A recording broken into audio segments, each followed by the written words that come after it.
RG कर hospital में एक और मौत हो गई। एक पिता जो अपने बेटे की फ्रैक्चर सर्जरी के लिए आया था, वो लिफ्ट में घंटे से ज्यादा देर तक फंसा रहा। लेकिन सबसे शर्मनाक बात यह है कि सरकारी अस्पताल में उसे बचाने के लिए कोई था ही नहीं। ना कोई लिफ्ट ऑपरेटर ड्यूटी पर था, ना एलिवेटर सिक्योरिटी थी, और जो सिस्टम होना चाहिए था इमरजेंसी के वक्त काम करने के लिए, वो बिल्कुल फेल हो चुका था। Welcome once again to Mamata Banerjee's West Bengal. Unfortunately ये पश्चिम बंगाल के लिए कोई सरप्राइजिंग बात है ही नहीं, खासकर इसलिए क्योंकि ये हादसा एक गवर्नमेंट हॉस्पिटल में हुआ। दरअसल पिछले कुछ वर्षों के गवर्नेंस को देखा जाए तो एक पैटर्न है जो बार बार रिपीट होता रहता है। इसी आरजी कर हॉस्पिटल में 2019 में एक ऐसा इंसिडेंट हुआ था जहां एक 69 साल के आदमी की बॉडी जब फैमिली को दी गई तो उसकी आंखें चूहे खा चुके थे। स्टाफ ने सीधा बोल दिया कि रेट्स ने खा लिया।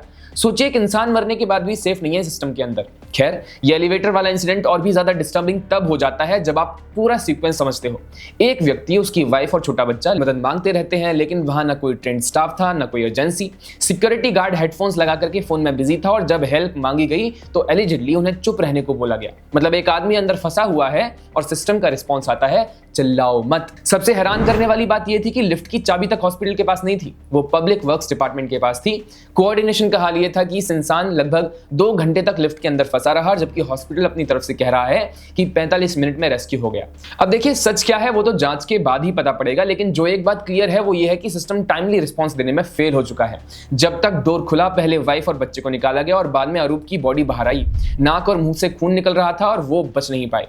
आरजी कर हॉस्पिटल वही हॉस्पिटल है जहां अगस्त 2024 में एक ट्रेनिंग डॉक्टर के बलात्कार और हत्या का मामला सामने आया था।